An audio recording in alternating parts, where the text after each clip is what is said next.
Hello? Hello? The webinar has just begun. My name is Vincent Kelly. Thank you very much for being here with me tonight. What a great topic, how to achieve and improve your confidence, how to achieve pure self-confidence without having to fake it. So it's an important subject. So I want to say hello to everybody who's joining us on the other platforms like Facebook and YouTube and Instagram. And for all of you wonderful people, you can just put your comments in below the video and it'll come around to me. And I've got Zoom open in front of me so that I can get all your live comments. So I want to say hello to everybody on Zoom. So hi, and by the way, you can turn on your cameras if you like. If you don't want, it's fine, but I like to be able to see people. But if you don't want it, it's okay too. Hello to Tukir, thank you very much for being here. Mick, how you doing? Good to see you. Thanks for coming. Paul, how you doing? Teresa, how are you, Teresa? Thanks for turning on your camera. And Frank, Sylvia, Sarah, Prerna, Paul, Cahill, Louise, and I'm going to mispronounce this and I apologize in advance, Lucicia. I said I was going to mispronounce it, so there you go, I'm fine. Okay folks, normally when I start off a webinar, I like to find out where people are from. So if you don't mind, pop where you're from in the chat. Like, where are you calling in from? That's the very first basic that I have in. I just want to find out where is everybody, because honestly, if I'm talking to everybody in Ireland, I kind of am a bit more, I don't know, maybe a bit more sloppy with how I communicate. But if it's with somebody from outer Mongolia and they're, let's say from England even, I just have to kind of adjust it accordingly because I might say things that people don't understand. Okay, where have we got? Cahill from Dublin, hiya Cahill. Sarah from Dublin, Sarah, hiya. Louise from Cork, good stuff Louise. Been down many times to the City Hall, love it down there. Louisija, I'm sorry, I'm going to call you Louisija, and that's basically what I'm coming up with here. Dublin, good to have you. Frank from Monaghan, love Monaghan, the hills of Monaghan. Somebody told me there's so much land in Monaghan, they had to pile it up in hills. Exactly. Teresa, Dublin, hi Teresa. Paul from Portrush, hi Paul, great. Oh, Portrush, wonderful. Up the top there, Paul, thank you. And thanks for turning on your camera as well, Paul, much appreciated. Tukir from the UK, great to see you, thank you. Lucy, thank you so much. Lucy, you've fixed me. You've fixed me. Tukir from Londonderry, fantastic. Thank you very much. Paul from Donegal, great stuff. Paul, thank you so much. Love the coastline up there. Well, actually, I've never been to Donegal, so I've just heard about and seen the coastline in Donegal and pictures, and I always want to go up there. Okay, and Prerna from Belfast. That's absolutely fantastic. Great to have you. So we've a good few people on the webinar. So let's launch straight into it. First of all, the promise tonight and my exchange to you for giving me your valuable time tonight. You could be doing other things. You could be out walking the dog tonight if you want. You could be watching Netflix, but you've decided to be here with me. So my promise to you tonight is I'm going to give you some basics that you can apply on an immediate basis in order to improve your self-confidence, your true self-confidence. I don't mean how to fake it, how to fake self-confidence with others. And then I'm going to be able to go over the root of lack of confidence and what you need to do about that. Okay, there's something that keeps triggering off, and I'm going to tell you what that is. Now, my webinar tonight is based on this book called Dianetics, primarily based on this book. Dianetics means through the mind. Dia, true, netics, the mind. And it's written by this gentleman called L. Ron Hubbard. Now, people ask me, listen, is this connected with Scientology? The answer is yes, it is. But Scientology, which means the study of knowledge, is a later subject. This is an earlier subject, and I generally tend to concentrate on this because it's giving me, and it has given me, the greatest results that I've seen with myself and with others. Okay? So if you have any questions about the connection between the two subjects, send a message to the host and she will answer your questions. All right? Now, if you stay till the end, I have something special that I want to tell you about, and it's like a little offer, so please hang on to the end, okay? And that's probably roughly around an hour or so, approximately an hour or so, okay? Also, while you're on the webinar, these are like a little checklist of things to keep in, is if you've got other things playing, if you've got Spotify playing or if you've got your TV on, if you don't mind switching them off, that would be great, because I'm a selfish guy. I want to have all your attention. I don't want a bit of it. I don't want you sharing your attention with the cat or the dog. I want all of it. Okay? Okay. I'm not that greedy. But anyway, yeah, it's just so that you can get this information and so that you can absorb it and so that you can use it. That's the point of it, okay? Now, who am I to be talking about this stuff anyway? I personally am a Kildare man, and I went travelling in Europe in the 90s, and I came across this subject, and it has been a fantastic journey. I've basically been over 25 years helping people in groups, helping people on webinars, on seminars, and lectures, and one-to-one to really help them to get to the root of lack of confidence and give them basics that they can use on an immediate basis. So over 25 years, lots and lots and lots of good results, and that's why I'm here tonight to talk to you about this, because it's something that I have seen myself, I have used myself, and I want to give you what I got, okay, so that you get the same results. Now, self-confidence. Wouldn't it be lovely, and you can show of hands or a little thumbs up or a little yes, wouldn't it be just lovely if you didn't doubt yourself all the time? Wouldn't it be nice if you had the confidence to, achieve the different goals that you have in the different areas of your life? Give me a thumbs up if you think self-confidence and improving your self-confidence would actually make a difference in your life, would actually improve your life. Let me know. Give me a thumbs up or a little WhatsApp or a little wave or anything or a yes, thank you. Perna, Paul, anybody else? Okay, Teresa, thank you. Mick, good stuff. Thank you very much. Looking at all the videos first. Louise, Cahill, Lucy. Thank you, Lucy. You've saved my life with the pronunciation. Thank you. Fantastic. Yeah, I think we can all agree that, you know what? If you improve your self-confidence, life tends to improve directly after that. Now, personal story. Okay? I grew up in the countryside in farming area. Okay? One of my first jobs was sowing potatoes on the back of a tractor. And one of my second or third jobs was picking potatoes, So I'm a country lad. I grew up with a very nice family, running around the fields, being chased by cattle sometimes and sometimes being chased by farmers. But it was fun. It was fun. And, even though I was fairly quiet and so forth, you never even realize it when you're a kid. You're just running around the place and it was fine. So I had a wonderful family, and I still have a wonderful family, and I said, grew up in the fresh air. But when I moved to Dublin, I moved to Dublin to go to college and study business studies and personnel management, and I really noticed that, I didn't quite have what it takes. I didn't quite have the confidence that I needed. I'd done a bit of karate training that helped me a bit, but I didn't quite have what it took. And I was, very shy, very quiet. Now, I'm not, honestly, even though I'm on the screen here with you guys, I'm actually generally a very quiet guy. Generally, I just kind of communicate when I want to and listen to things and so forth that I'm interested in. And, genuinely, I want to be kind of genuine with people, okay? But at this stage, when I was in college, I was very shy and doubted myself all the time, constantly questioned myself, am I doing the right thing? Where am I going? Should I go for this? Maybe I'll be able to do it, maybe I won't, and I was constantly stirring this around in my mind. And it was affecting me, and affected me in my relationship, because I wasn't really able to communicate with my girlfriend, who somebody had set me up with. I didn't have the confidence to ask her out. Somebody set me up. It was great. She was a lovely girl at the time. We broke up, but I didn't have the confidence to kind of engage the communication. And then in following through on studies and things that I wanted to do, I just didn't follow through. Even when I was doing karate, there were things that I just didn't go for, because I thought to myself, Vincent, you'll never be able to do that. So it did affect me and my morale and so forth as well. Now, what I want to find out before we get into the meat and bones of this webinar, I want to find out from each of you why you're here, if you don't mind. Now, you don't have to put a message in the chat if you don't want to, but I would like to find out, what is the reason you clicked onto this webinar?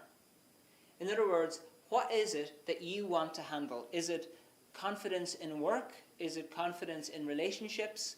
Is it confidence in relation to your goals? Is it confidence in talking to people? What is the area of your life that you want to improve in terms of your self-confidence? If you don't mind popping it in the chat, it would be absolutely fantastic, because it gives me an idea, again, about areas to concentrate on and areas not to, because sometimes people are interested in something and sometimes they're not interested in the other thing. And if I talk about the other thing, it's just a waste of time. So I want to just find out what it is that you'd like to improve, or maybe you want to help somebody else with their self-confidence. It could be that case as well. So if you don't mind popping it into the chat, that would be absolutely fantastic. Okay, so let's have a look. Yeah, social confidence. Okay, Cathal, thank you very much. So basically dealing with people and getting out there and talking to people. Thank you so much, Cathal. Lucy, confidence in self. Thank you very much. Louise, confidence to 100%, be yourself. Lovely, I love that one. Love it. We're going to go over that, Louise. Some very interesting data for you here. Paul, actually every area, work, personal, social relationships. Fantastic. Okay, so it does kick into lots of these different areas. Okay, fantastic. Now, to finish off my story before, sorry, I'm going to come back because there's more coming in. Frank, lack confidence at work. Thank you so much, Frank. Paul, probably add to the confidence I've already got. Fantastic, Paul. That's good. Elizabeth, confidence in self and anything I'd like to do. Wonderful. And Teresa, more confidence in college and self, more in social area too. Fantastic. We're going to bring up these areas. And Perna, confidence in conversation. Absolutely fantastic. Folks, you've all read my mind, because pretty much what I'm going to go over with you tonight is the questions that you're asking about. So fantastic. All right, let's launch into it. So very briefly, I want to go over what happened to me. As I told you, I was lacking confidence. So as I said, I came across this subject, and basically it really helped me to get to the root of lack of confidence. And I also did some communication stuff. I'm going to be telling you a little bit more about this booklet later on. Little communication exercises that helped me a lot. And so now, there are areas in life where I could, sometimes, like if you told me right now, Vincent, go out in front of a stage full of 10,000 people, I would be nervous, because it's not just, these things take practice as well, as I'm going to go over. But I genuinely, since having delivered this and found out a lot of the root of what was going on with myself, that, I know what I'm doing. I know what I can do. I know what I'm not really up to doing at this particular moment, because I'm not trained in it. And I don't have any doubts about that. I don't have any doubts. So let me just tell you what my key things I focused on, and I really, really encourage you to do the same. Okay, so the very first thing we're going to have a look at is the word confidence. Okay, and that word con is Latin, and it just gives emphasis. Okay, so it kind of gives extra force. Okay, and this word fidens comes from fidere, which means to trust. Okay, so that's the derivation of confidence, to trust something. Okay, so if you have confidence in your car, you trust it will bring you from A to B. If you have confidence in an employee, you trust that they're going to get the job done. If you have confidence in your partner, you trust that they're going to be faithful and stick with you and help you out. All right, so confidence applies. Now, if you add self-confidence, exactly. It's basically trust of self. Do you trust yourself or do you not trust yourself? All right? And that's the difference between I can do it or I can learn. Okay, for example, if I was to say right now, I can fly a plane, I'm so confident I could fly a plane, you would consider me cocky. Because honestly, I've never trained to fly a plane, I have no idea, and I would not be confident flying a plane. But I can say this, I could learn. I could learn to fly a plane if I was interested. Okay? So trusting yourself is basically I can or I can learn. So even if you're not confident in certain areas, it doesn't mean that you don't trust that you could do it if you would like to get into it. Okay? So that's the main thing here. I can or I can learn. And you will find that in some areas of your life, as some of you mentioned, that you are confident in some areas, and some areas you're not. So confidence is not just this, one step and then all of a sudden everything, you're confident in everything automatically. It doesn't work like that. So now my first question for you as part of our exercises tonight, I'm going to give you a little exercise after each section. So the first exercise is, what I'd like you to do is pop into the chat an area of your life that you are confident in. What area of your life are you confident in? Is it with your kids? Is it in conversation? Is it in your job? Is it driving a car? Is it baking a cake? Is it walking the dog? Is it sowing seeds out in the garden? Is it taking care of your garden? Is it studying? What is the area of your life that you are confident in? If you don't mind popping into the chat a little example of what you are confident in. It could be anything, big or small, anything. What are you confident in? Okay, and good, all right. And by the way, Elizabeth, I got your message, confidence in self and anything like to do. Teresa, more confidence in college, okay. Confidence in conversation, good. Louise, work and conversation, thank you. Paul, conversation, sometimes, okay. Being a single father, thank you, Paul. Right, so you know what you're doing and you know exactly how to do it, so you're confident in that area, fantastic. Frank, personal life, good. All right, so you know what you're doing, you know how to handle people and so forth, so that's really good. Prerna, with family, perfect, so you trust yourself to handle and help your family, that's absolutely wonderful. Mick, I'm confident and good in looking after my dog Milo, fantastic. Okay, so it can apply to that as well. You know what you're doing because you've got experience, and you don't doubt yourself. Oh, can I really handle my dog today? No, you don't. You just do it automatically, and you feel good doing it. Fantastic. Paul, work and being a father, fantastic. So you are confident in that area. You trust yourself. You know that if you apply yourself, it's just going to get done. Fantastic. Elizabeth, empowering others. Wonderful, Elizabeth. And it's a great area to trust yourself and be confident in because it really helps other people. That's absolutely brilliant. Teresa, being a mum and family personal life. Fantastic. And there you go. Each one of you on the webinar, you do have confidence in yourself in many areas of your lives. So thank you very much, folks, for participating in the first exercise. Now, what I'm going to go over with you next, I'm going to go over 4 things. Okay? The first 2 are things I'm just going to touch off very quickly. Okay? They're basics, you may already know them, but it's very important to apply these. Number 3 is very important, and number 4 is the main point of this webinar, which is the root of lack of confidence. Okay? So now, first things, and if you have a pen and a piece of paper, you don't have to get a pen and a piece of paper, because you'll probably see this on YouTube afterwards, if you want to look back on it. Yeah, but this is vital. Number 1, key thing to self-confidence is this thing called competence. Competence means having the skill and ability to get things done. Okay? So for example, you might have a mechanic and they know how to fix cars with their eyes closed. They have competence, they're competent. You can have a mother who handles her kids brilliantly every day.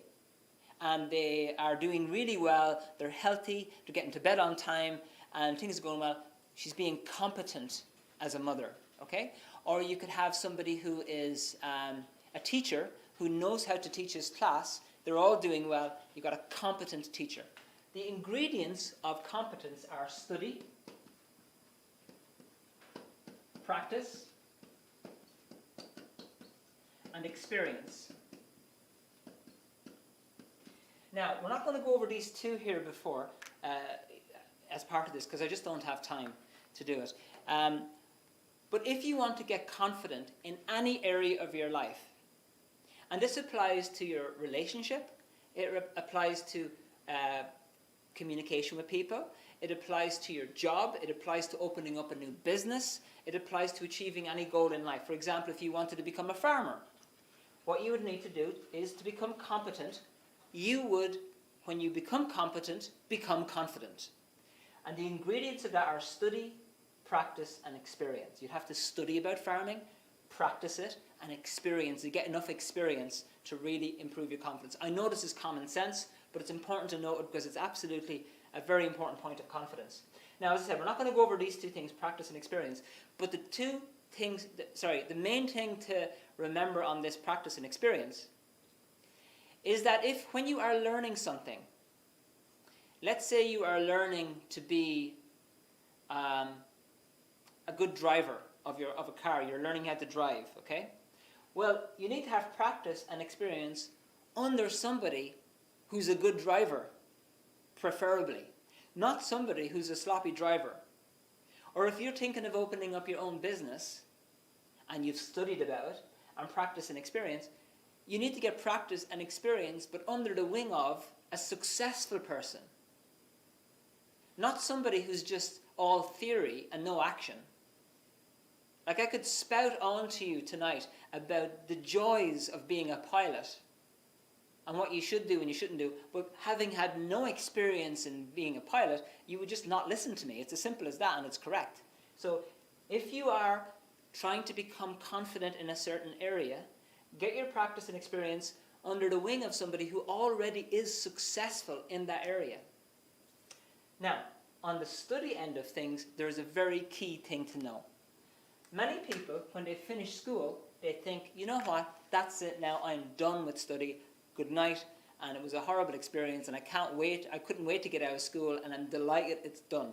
And for me personally, and I'm sorry to say this, I was very happy to leave school, because I didn't enjoy it particularly. I mean, there was some aspects that I did enjoy. I did like a lot of the teachers, I did like a lot of the subject, but overall I didn't like the experience, and I was glad to be out of it.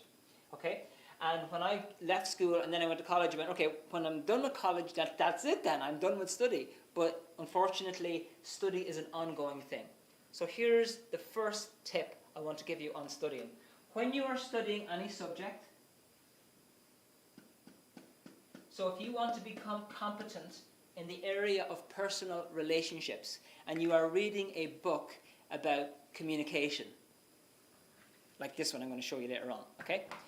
It's very important. If you come to a word that you don't understand, you must stop at that point and look up the word. Make some sentences with it, maybe even find out where the word came from, and then continue reading. Because if you don't, what happens when you pass by words you don't understand is you will start to daydream, you'll get tired, and you lose interest. And when that happens, the information just doesn't go in. So if you're studying a book on communication and you pass by loads of words that you don't understand, what's going to happen is you're going to lose interest, the information is going to not go in, you're not going to like the subject as much, and then when it gets to the practice and experience, you'll be missing things, you'll be missing gaps. So for example, if you know anybody who's a professional engineer, you know, they really do know their stuff. You know, they know all the terms. So it's very important to clear up any words you don't get. So the tip is this. Anything you want to become confident in, any area of your life, you can do so by becoming competent. And to become competent, you need to study about that area so that you know the reason why you're doing it and the theory. You do need that. You need practice and you need experience.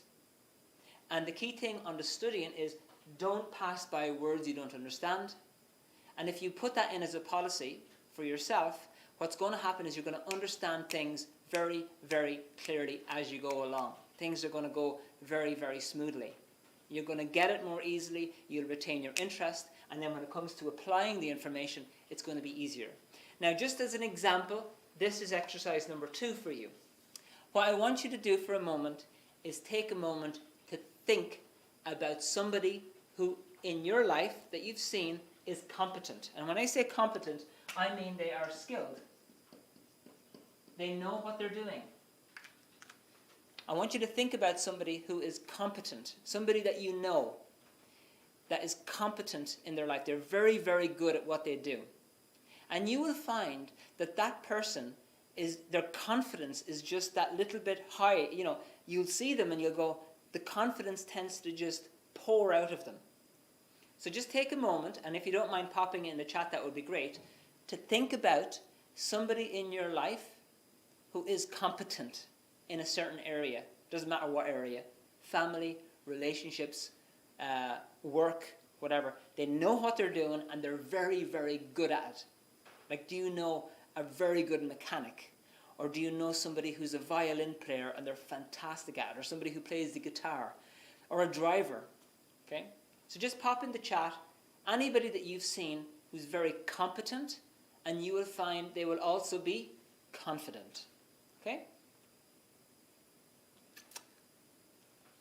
Just take a moment to think about that. Just anybody in your life that you know, a friend, a family member, a colleague,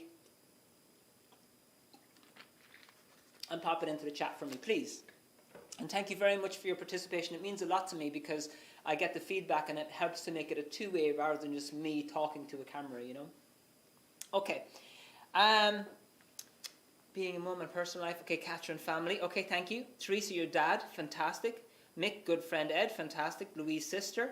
Paul, Mick's father-in-law. Fantastic. So you've got people who you know are competent, and you'll notice that they are confident in those areas. And even in general as well, because as you become competent in a certain area, it does spill forward into other areas as well. Okay, next thing. This one I'm going to touch off lightly. So this is the first one, competence. I'm going to just pop this over into the top, just so that we have it here as a reference. And I'll just put it in smaller writing. Okay, number 2, suppression. Okay, and suppress means to squash, and to sit on, and to push down. Cathal, a group leader, fantastic. Now, so this is the second thing. Suppression means to squash or put down other people. All right? If you are, in your life, connected to somebody who is directly or indirectly putting you down every day or every second day, it is going to cause you to roller coaster in confidence. In other words, some days you're going to feel very confident, and other days you're going to doubt yourself. You're going to go on this roller coaster ride. Now, somebody who, look, we all get, I'm not saying that, you know, if you argue with your partner or your family member or your kids or whatever, that they're trying to suppress you. But unfortunately, it is the case that when you want to start growing and improving your life and making things better and building things, you are going to run into people who want to put you down for whatever reason. Now, suppression means to squash, to sit on, and it also means to refuse to let reach. In other words, you want to open up a business, but somebody is stopping you from doing that because they think, you know what, you're never going to make it, you're no good, you're worthless. Okay? For example, or to make you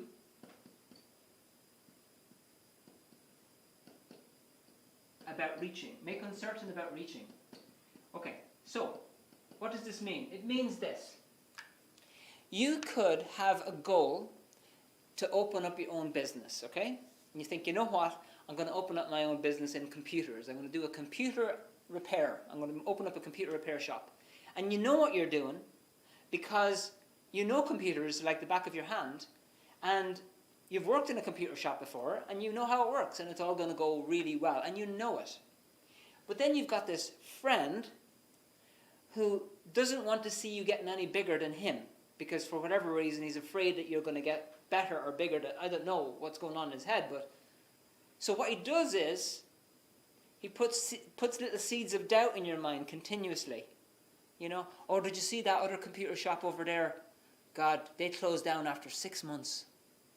You want to be very careful about computer shops. There's no business in it. You know, there's a difference between getting advice from somebody and somebody chipping away at you. Okay? So you can have very indirect suppression with somebody in your life saying things to you to undermine your decisions and undermine your ability in a very friendly way sometimes, and sometimes in a very aggressive way. Now, all I wanted to tell you about this is that this does affect self-confidence. So you have times when you're doing really well, and then you meet this person, and they cut 14 shades of strips of whatever off you by their comments, little snide comments, little, oh, you wouldn't be any good at that. What? You're going to open your own computer shop? So you'll be broke in 2 months. But as your friend, I want to advise you that all you need to do is stay at home and watch telly. Don't be going into all that stuff. It's just a very kind of a friendly way of suppressing you. So all I wanted to tell you about this is 2 things. Number 1 is just keep an eye on it. If you have somebody in your life who puts you down directly or indirectly, it is quite okay to approach the person and say, may we have a cup of tea together so we can discuss life. And in that discussion of life, you can mention to the person that, look, when you call me stupid every single day of my life, even though you do it in a whole joking way, it actually affects me. So if you don't mind, please don't be doing that. Okay? That's all I wanted to mention to you about that, but that is just to be aware of it. If there's somebody in your life putting you down directly or indirectly through their comments or even their actions, sometimes a person can suppress you with their actions. They're constantly late for the job. You're a business owner. This particular employee is late every single day, even though they know it stresses you out, even though you've told them multiple times, but you find out they're doing it on purpose or just to annoy you. And that's the time for a cup of tea. A sit down and a cup of tea. And cups of tea are fantastic. They resolve all problems. Well, conversations over such. Okay, anyway, I don't want to get into this too much. I just want you to keep that in mind. Just to watch out for it. Watch out for the comments that you're getting from people. They might be jokey. In Ireland, we have a habit, when I say habit, it's a very light-hearted nation. People slag each other all the time. And that's fine, and we're good-humoured, but just watch that line just in case it kind of goes over the being critical line and it kind of goes a bit too much, okay? That's all I want to tell you about that, because it's definitely going to affect your self-confidence unless you handle it. Okay, so make note of that. It's really important. Now, I didn't spend too much time on that because I do a whole webinar kind of on this subject anyway. There's a load more to learn about it. The next one, which is extremely important, yeah, okay, Paul? Exactly. Next one is extremely important, and it will cover what many of you have put down, and that is communication. Okay. Now, everybody knows, not everybody knows, but when you see somebody who can communicate, you instantly get the idea that they're confident. It comes off them naturally, and they don't even have to fake it. So if you have somebody who actually can talk to people and listen, and they can do it naturally, it's a real joy to see it, and it really gives a good impression of that person. Okay? Now, at the end of this, I'm going to show you about this booklet, which is Communication, which shows you the formula of communication and all the basics that you need to have in, and which you can practice as well, in order to improve your communication skill. So it's absolutely vital. I only want to give you 2 things to note on this. I'm not going to go over the whole formula because there's about 10 aspects of it in the formula, and I want to go over the main meat of this tonight. One of the basics in order to improve your communication is to make it 2-way. It has to be 2-way. So for communication to be actually communicating, it has to be 2-way. And this is why I ask people to participate on the webinar, because I just don't like trying to shove information down people's throats, and it's just all one way. It should be 2-way. Communication should be 2-way. So if you're having a conversation with somebody and you've talked for 5 minutes, la la la la la la la la la, well, the next thing to do is stop talking. Now give the other person an opportunity to talk. So it has to be balanced. So it has to be 2-way and it has to be balanced. That is something to understand. So for example, if you know somebody And I used to know somebody like this, actually. And you'd meet them and be just talking, and I'd be listening and be like, okay, I can't wait for when I'm actually going to get an opportunity to respond. But the opportunity pretty much never came because the person is just talking at me, talking. That isn't communication. It just isn't. It's just one way, a performance. I don't know what it is. It's like a performance. Communication is two-way. So once you've gotten your point across and you've said what you wanted to say, then stop talking and give the other person an opportunity to then flow back. So there has to be a back and a forth, okay? So when you're talking to your partner or when you're talking to a friend or family member, give them an opportunity to feed back to you. Make sure that's a balance, all right? Now, the next thing I want to tell you about is listen and acknowledge. This is vital. When you are communicating with somebody, quite often what happens when people are communicating is, yes, they're listening to the person, but they're listening with this idea. I just can't wait until this person you could just shut up talking for a second because I want to say something quick. I can't wait till they stop and then I can just say what I want to say. So the listening shouldn't be on the basis of, I'm just putting up with this person for 2 minutes. I'm just putting up with this chatter for 2 minutes until I can say what I want to say. Okay? So don't approach it from that point of view. When you're listening, just relax. Be the receipt point of the communication. Be the receiver. Just chill and listen to what they have to say. Listen and understand. Just listen to them. Let them say it. Just relax. You know, don't be thinking about, oh, I wonder, okay, I can't wait to just interrupt them now so I can say something back. Just chill and listen to what they say and also acknowledge. Now, what that means is just let them know that you heard the communication and that you got it. It is vital because it stops the communication. It helps the person to know that you actually got what they said. So it's a vital, vital thing to know, to acknowledge the person. So a person says, hey, Joe, it's a nice day. And you go, yes, it is. It's a lovely day. Or, I'm going to the shop. Okay. That ends the communication. Or, right now, I'm speaking into a camera. Fantastic. It ends the communication. So this is the next tip for you. Make sure it's two-way. That's the first one. But also listen, but acknowledge the communication because the person is going to feel like they've been listened to and that you got it. And the only way you're going to be able to give a good acknowledgement to let them know that you got it and understood it is if you're listening. If you're not listening, you're just going to go, yeah, right. It's not going to come across well. So there has to be the listening aspect of it. And look, there are ways that you can practice this, which I'm going to go over at the end.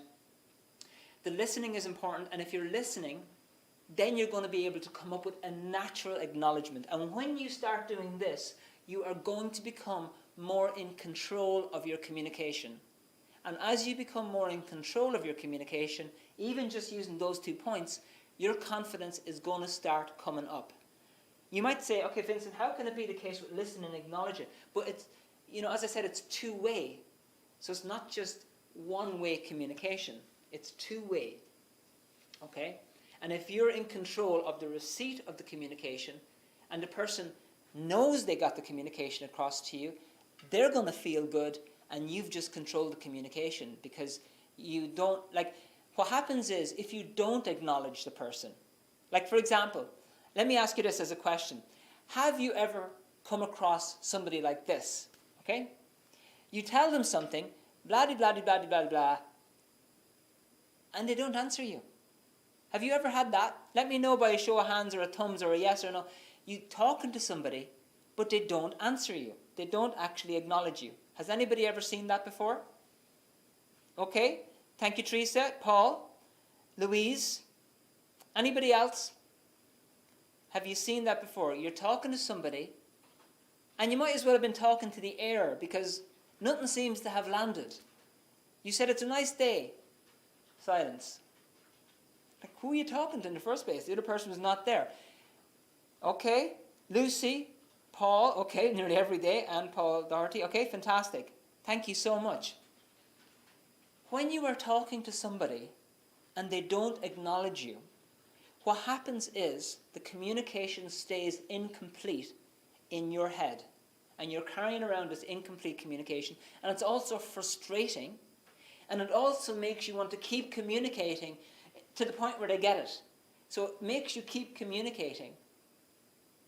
Whereas if you acknowledge the person, that's it. It saves time, it saves energy, and it saves frustration. Just a simple acknowledgement. So going forward, when you're in a communication with somebody, make sure that you're listening and acknowledging them. Just let them know, okay, I understand, I hear you. Yeah, you're right. Tyson won the boxing match. Great. No need to say any more. That's it. Okay? So just keep those in mind. As I mentioned, there's a book that I'm going to show you at the end which contains a lot of drills that you can practice on to help you with that skill. Okay?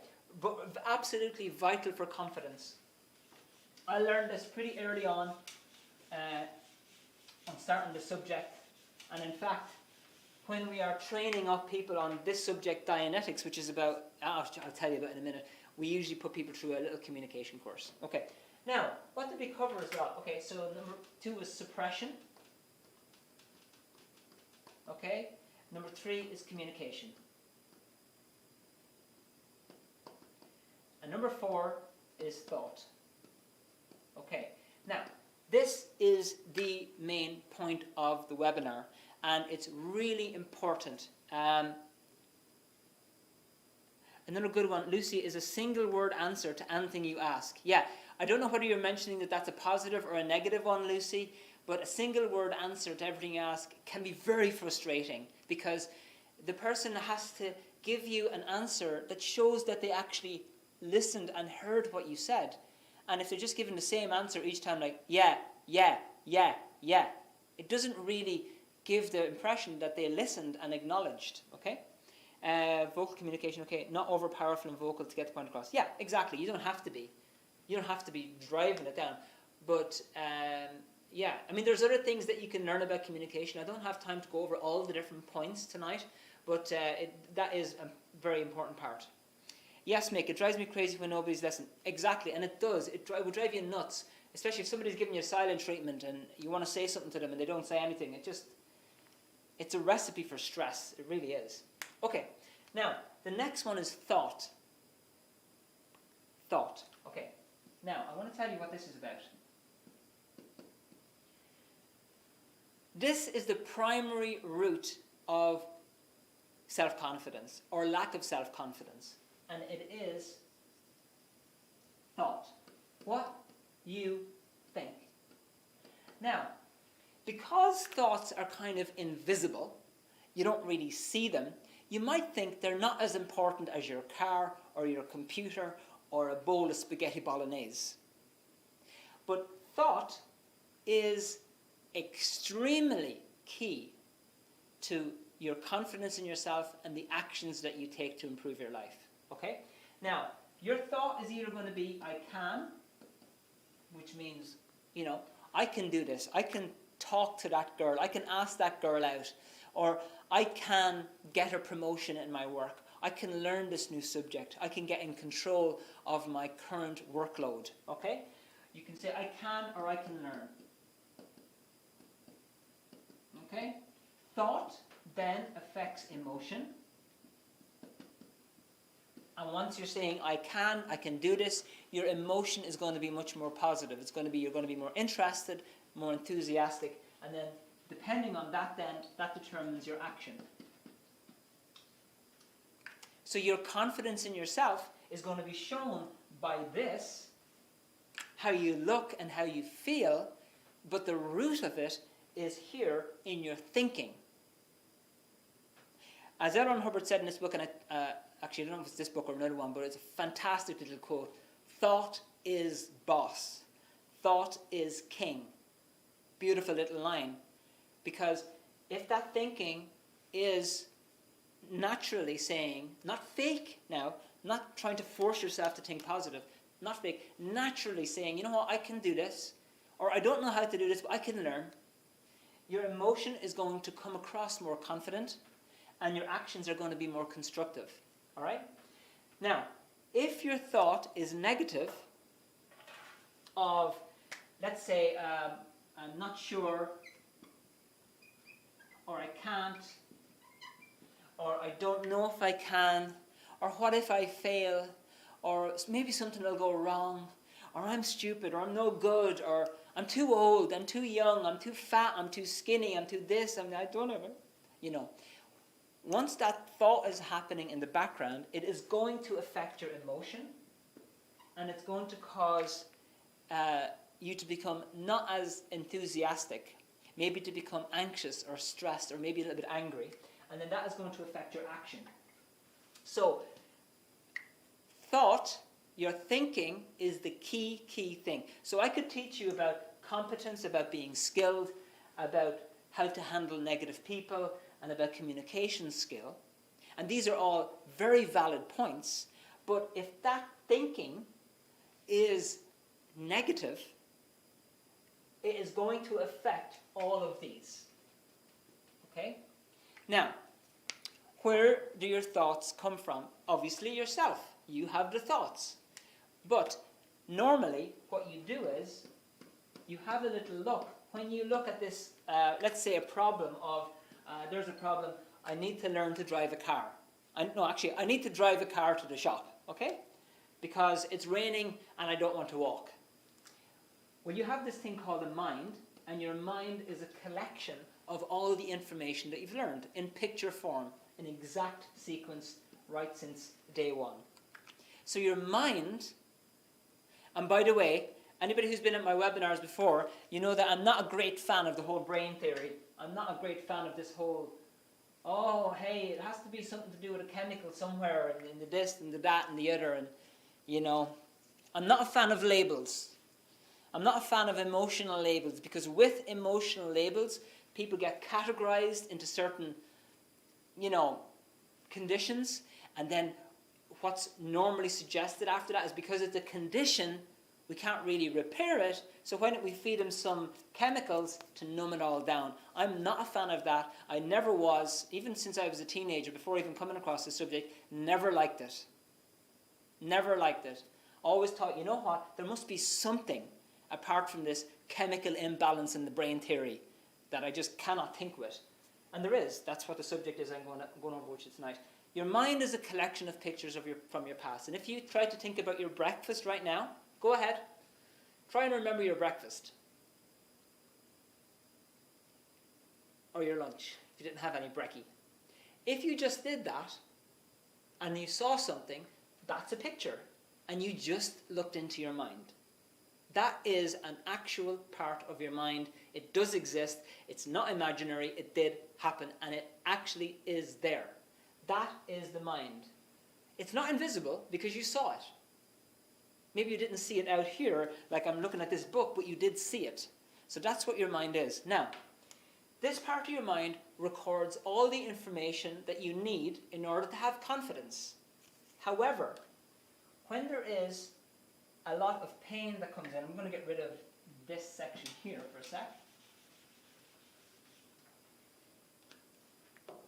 You're a very strong individual, but when there's a lot of pain that comes in, what happens is there's a mechanism in this mind that it shuts down to protect itself if there's too much pain. Just like the fuse box in your house. So if there's too much electricity running through the cables in your house, the fuse box is designed to shut the electricity off to protect the toaster or the kettle. And you, of course, and your electric blanket. Okay? The mind has a similar thing going on here. If there's too much pain, this thing shuts off, and there's a separate compartment of the mind, which we call in Dianetics the reactive mind, which stores the information. So, for example, if you got knocked down by a car and you're lying on the street, you've just experienced a lot of pain, what happens? You go unconscious. But when you go unconscious, the ears don't switch off, the senses don't switch off, It's just you can't remember anything. But the information does get stored in here, in incidents. So in here, actually let me just get rid of those little circles there because it's just taking up my space. In here is stored things that destroyed your confidence in the past. Bad memories which caused you to lose confidence in yourself, and we're talking about physical pain, car crash, maybe you were in a boxing match and somebody gave you a very, very hard thump across the left temple, knocked you out. Maybe you got bitten by a dog. Maybe you had an operation, or you got a C-section because there was a problem with pregnancy. Maybe you fell off a ladder. Whatever it is, physical pain. When there's too much physical pain, the normal recording thing shuts off and you store that in this reactive mind. And also emotional pain or loss. This also happens when you lose somebody close to you. Again, a big influence of influx of emotional pain. Mind switches off and this reactive mind stores up this hidden package. Now, I know you're probably wondering, Vincent, why are you talking about the mind? I thought this was tips on confidence. It is tips on confidence, but this is the root of why you can't control the thinking of your lack of, the thoughts that are lack of confidence thoughts. Okay, so how does this work? The word react means basically push button. Okay? So, for example, if you were bitten by a dog 10 years ago, okay? All it would take, I'm going to attempt to draw a dog. All right, there. This is a dog, okay? That's a dog. If you see a dog of a similar type years later, what happens is, even seeing that dog can trigger off the incident and can start affecting your thinking, which can cause you to lose confidence in yourself. And this all happens in the background. In other words, what your reactive mind is doing is it's stored the moment you got bitten by the dog, just in case we encounter that same situation in future. So as soon as you see a new dog, the reactive mind tells you, no, stay away from that. And then you have to come up with all these reasons why, oh, well, I don't think I can this or that, or I'm afraid of dogs or whatever. It basically instills fear into you. And it basically steers you away from living and steers you away from doing the things that you want to do. Another example, let's say you were, take a guy, right? He was going out with a girl and he loved her. For 5 years, he was going out with this girl, loved her, all right?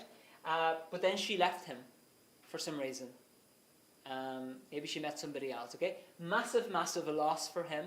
At the time, really, really hit him bad, destroyed his confidence at the time, okay?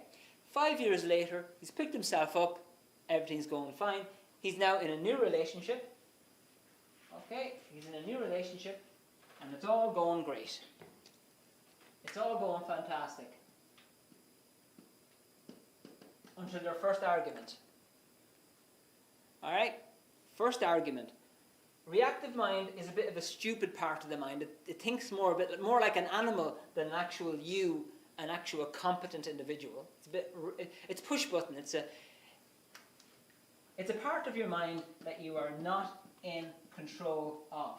In other words, anything in your environment similar to what happened to you back here can potentially trigger it off.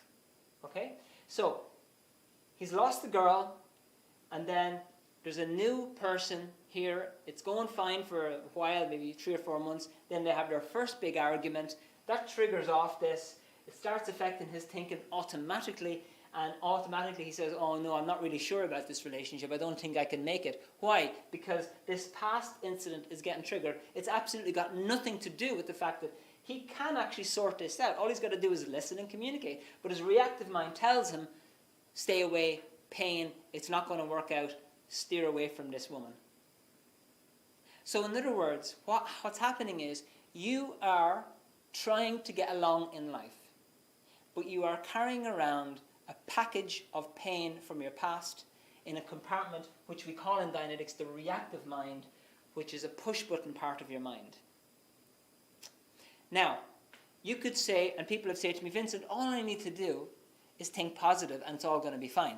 If I just think positive every day, that's fine. Now look, that might work for some people, but it can be very hard work and it can be very difficult to maintain it.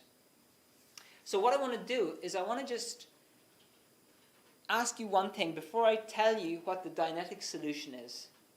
I want you to pop into the chat. This is your next exercise, okay?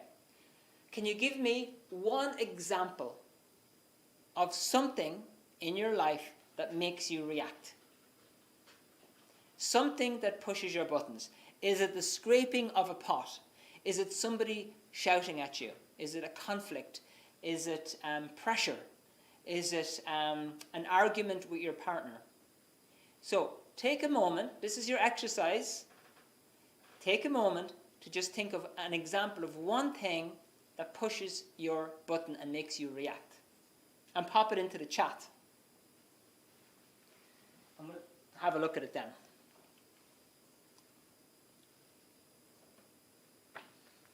Okay, Lucy, messy house. Thank you. Anybody else?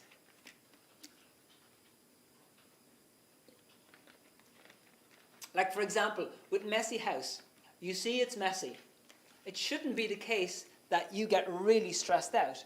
It should be the case that you're like, what's going on here? Who put that there? Hey, you, get that, pick it up. Don't be putting that there any time again. If you keep doing it, I won't be bringing you any ice cream tomorrow. But you can be very logical about it. And of course, if you get angry, you get angry, whatever, it's fine. But if a person's getting stressed over it, it is normally something getting triggered. Okay?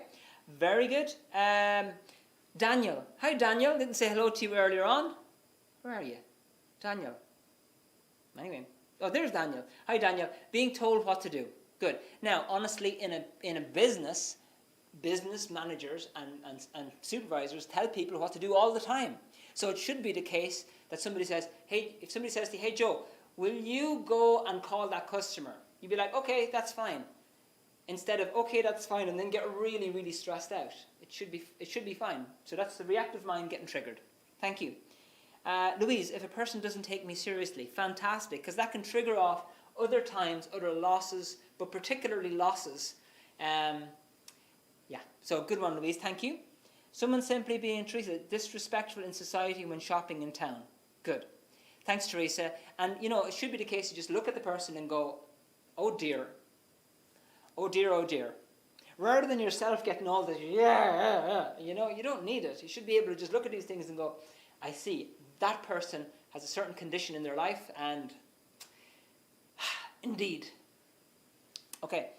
Mick, someone taking Lond. No idea what Lond is, Mick. Absolutely no clue. Someone taking long, maybe. Is D beside G on the keyboard? Not really. Someone taking long. If somebody's taking long or delaying, that could be the case. Thank you. Paul, busy lifestyle sometimes. Yeah, okay.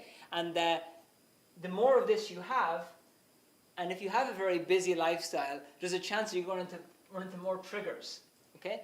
So what we're talking about here with lack of confidence is things in your life can be triggering things without you even realizing it and affecting your thinking.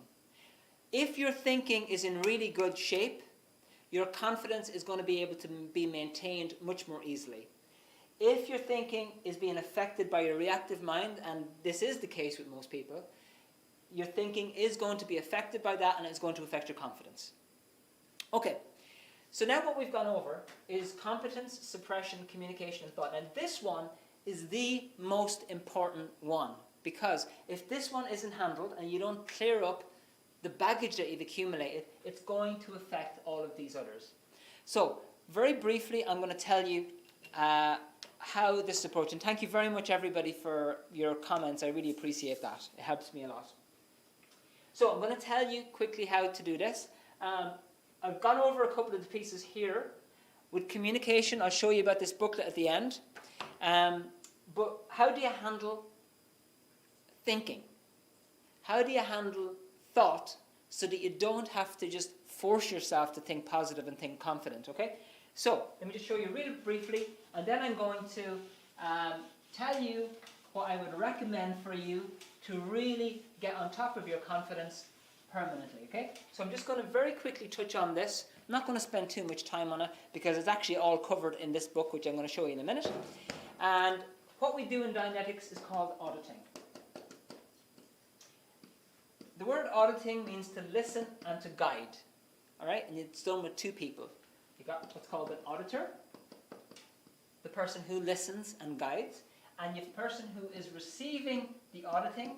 They've got their eyes closed, but they're wide awake, and the auditor, using the exact 10-step procedure in this book, is helping this person to return to painful experiences, and in a very exact way, going over them enough times to basically discharge the pain from that, so that the person is now back in control of their thinking naturally, without having to force it. If this one doesn't get addressed, it basically means there's a chain. In other words, if the auditor is helping the person to handle this, and it just doesn't handle, no matter how many times you've gone through it, what it means is that there's an earlier one connected to it. So for example, if this guy lost his dog last week, and no matter how many times you've gone over it with the procedure, he still doesn't feel any better about it, and it's still not gone away. It means there's an earlier similar loss. In other words, he lost maybe another pet 5 years ago. If that doesn't handle, there's an earlier one. And what you want to do in Dianetics, and what you're trying to do pretty much in every session, is handle each chain to get to the basic incident. Anyway, it's all explained in the book. There is an end result in Dianetics. It's called clear, where you're basically back to your own self. So, summary. Competence, the ability to study, is very important, and practice and experience. Suppression. Keep an eye out for people who put you down directly or indirectly. Watch out for those comments because they can really ruin your confidence. Communication. Very important to improve your communication skill because it will naturally help your ability to be confident. And in this one is thought, and your thinking is vital, and that is cleaned up by clearing up all of the baggage from your past. Now I will tell you this, and this is something I mention at every webinar, is that if you don't handle this, if you don't handle these things, what happens is every time one of those incidents gets triggered, it adds a new connection on the chain. And in other words, your reactive mind gets bigger and it gets harder to handle it. So if you have a lack of confidence in some area of your life right now, or in all areas of your life, and you don't handle it, and you don't really get to the root of it, what happens is it just becomes harder to handle it. So imagine if you don't do something about what that would be like in, let's say, 5 years' time. Just have a think about that. If you do have lack of confidence in a certain area, and you don't handle it, what will it be like in 5 years' time? Exactly. It doesn't tend to just get better by itself. People say, oh, time will heal it, Vincent. It'll be all grand. Time is great. Time. It just doesn't really work that way. It might help a little bit, but it doesn't really get to the root. Okay, folks. So I want to... oh, I see, Mick. Somebody's shouting. Thank you very much. Now, I want to now tell you what I have put together as a self-confidence package that will help you on your first step, okay? And then when I've done this, I'm going to just open the floor for anybody who has any questions. You can pop them into the chat, okay? So I'm going to share my screen now, and on this we've got the first recommendation, okay? So now, the first thing is the Dianetics book. So, as I mentioned, time doesn't really heal stuff. You have to actually do something about it. Now, this particular book is showing you the exact steps on how to get rid of that built-up emotional pain and physical pain that destroyed your confidence years ago and which is getting triggered today. Okay? It's a fantastic book. It's 500 pages, lovely glossary at the end. There's 3 books in it. Book 1 tells you about the goal of Dianetics. Book 2 is about how your mind works, the two parts of the mind, and book 3 shows you the exact procedure that you take in order to clear it all up. All right? Now, for tonight, and this is the next thing, is I wanted to stress on this thing about communication. All right? Now, this booklet that I showed you on the actual webinar a few times, it basically shows you the communication formula. It gives you all the basics that you need to have in order to have a successful communication. It's done in nice, easy picture form, and it also gives you exercises that you can practice with somebody else to improve your communication skills right at home. Okay, so it's got some really, really good stuff. If you just apply that, you will find your communication skill coming up naturally, and that's going to have a direct effect on your confidence. So those are the two things, and I recommend those two things because they're the ones that will give you the most immediate results in terms of improving your confidence, or indeed helping somebody else with their confidence. Now, the cost of these books is basically €25, and you know, if these things did what they say I would do, I think it would be worth it, right? It's €25 anyway. So that's basically what the cost of them is. And if you're interested in getting them, they would be sent to you with free shipping. So pretty much tomorrow, if you get them tonight, tomorrow they'll be shipped out to you with free shipping, okay? Now, as a little thank you, and this is why I wanted everybody to wait till the end, as a little thank you for coming to this webinar, all right, we have a special offer, which is basically, it's if you enroll on it, if you get them tonight, it's €20, basically. And that's the Dianetics book, which is a nice big book. It's got 500 pages, everything's in it, lovely glossary, shows you all the basics that you went in. I literally only touched off a few tiny things from this book tonight. And then the communication booklet is included in that as well. It shows you the practical exercises on how to improve your communication skill. Now, that offer is going to be open until 9:30 tonight, right? So it'll be and it's only really a way to encourage you to get started, because sometimes people say to me, Vincent, you know what, I'll do it tomorrow, it'll be grand, and I'll do it the next day, I'll do it next year, I'll do it next month, and it just never gets done. The advantage of getting these, look, if all these did for you was helped you to be confident in those areas that you don't feel confident in, I think that would be worth it, right? Or if all it did was help you to kind of get rid of those negative thoughts which cause you to have a lack of confidence in the first place, I think it'd be worth it. So there you go. The link is going to be going up there. Oh, it's already done. And Mandeep has popped it in there. And so that will be open until 9:30 tonight. All right? And that link is going to be staying there and in the chat. Now, folks, I want to wrap up this webinar.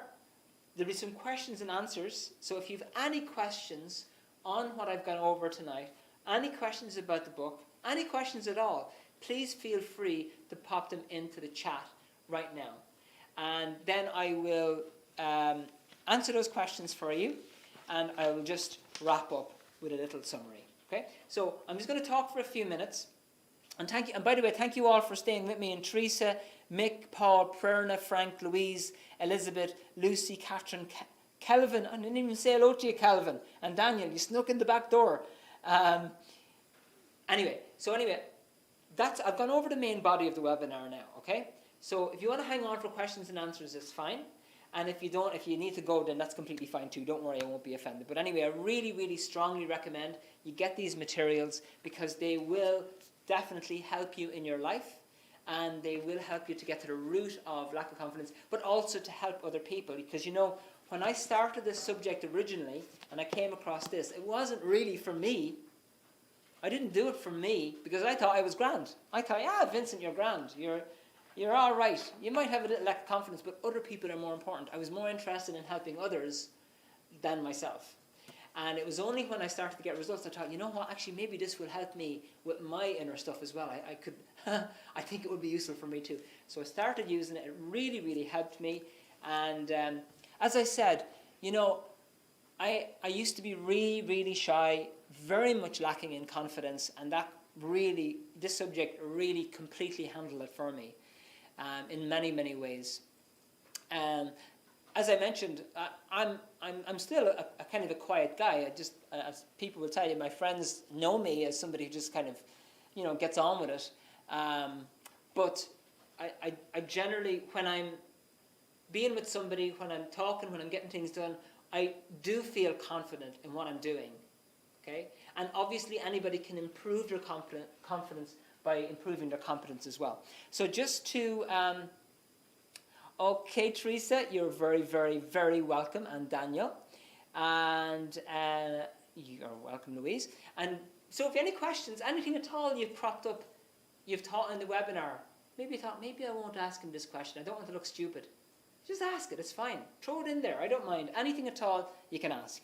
So I'm just going to summarize this for you. Competence, as I mentioned, study, practice, and experience.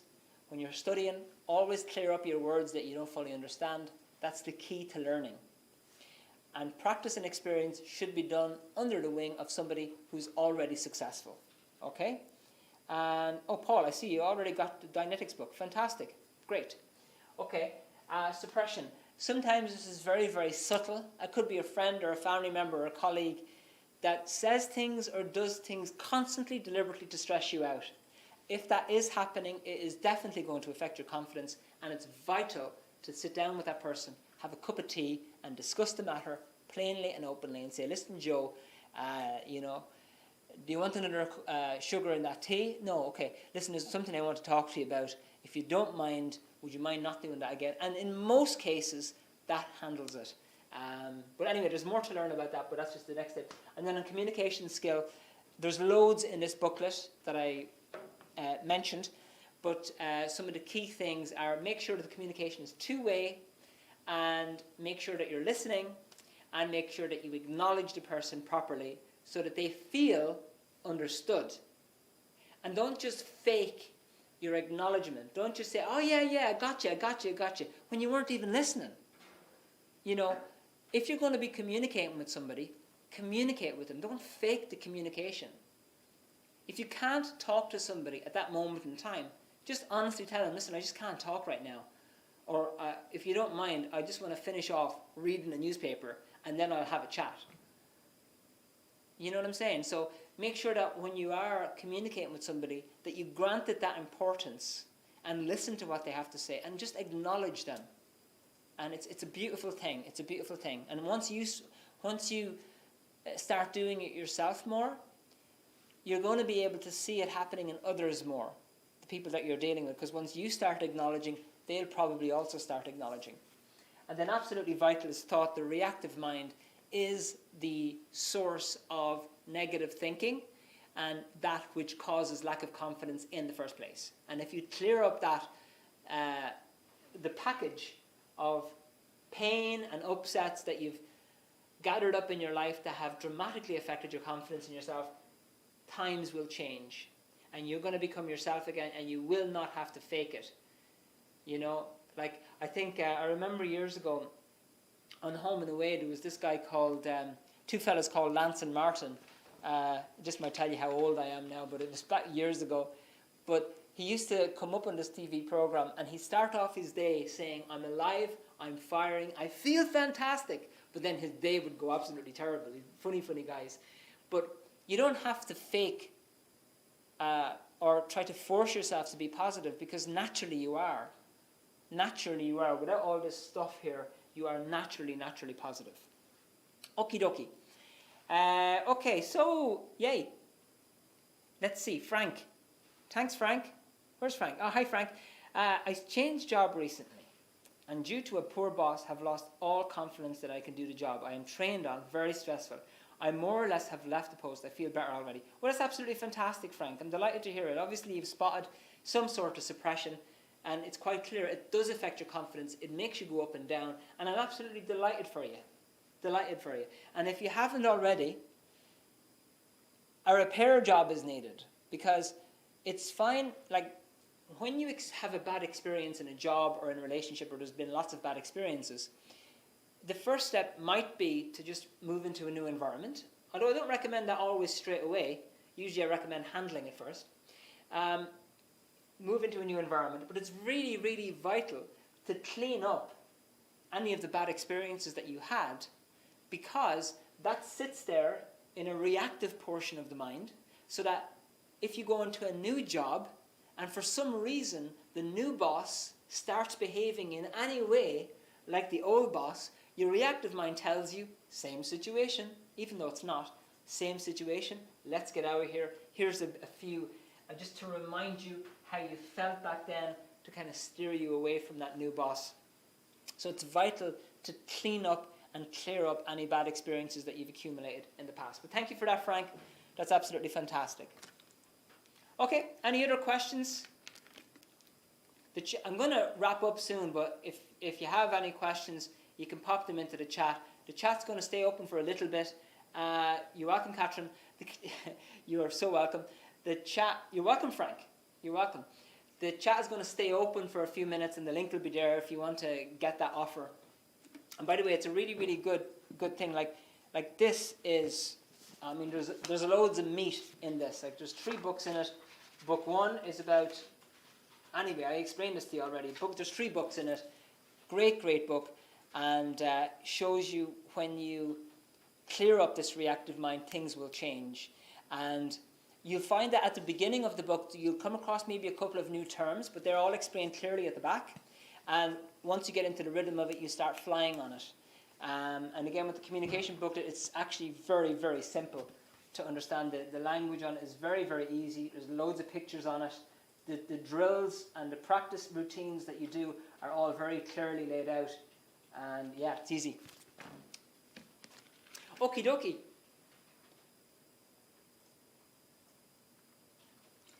Okay, so I don't seem to have any more questions coming in. Catherine's got no problem. Catherine, Frank, you're welcome. And Lucy, okay, great. I'm glad you liked it, Lucy, and delighted that you came as well. Right, folks. Well, look it. I'll leave it at that. As I mentioned, that link is going to be there until 9:30. If anybody's interested in getting the materials, I would recommend that you do so. And for the moment, then, I'm going to say good night to you. As I said, the chat is going to stay open for a while. Unless anybody has any final question there, I will say good night. So good night to everybody who's still with us on Facebook, YouTube, and Instagram. You may or may not still be there, but good night to you. And for everybody on Zoom, Teresa, thanks for being there and your camera on the whole time. Much appreciated, Teresa. Thank you. It actually means a lot to me because I like to see people on the webinar. Sometimes when I just see names, I don't know if the person's there or not. But anyway, this is why I like the participation. So much appreciated, Teresa. Prerna, thank you. Lucy and Kelvin. Thank you so much, folks, for being here. I will say good night to you all. And that chat will be open there for a while with the link. Okay, folks. Take care. Bye for now.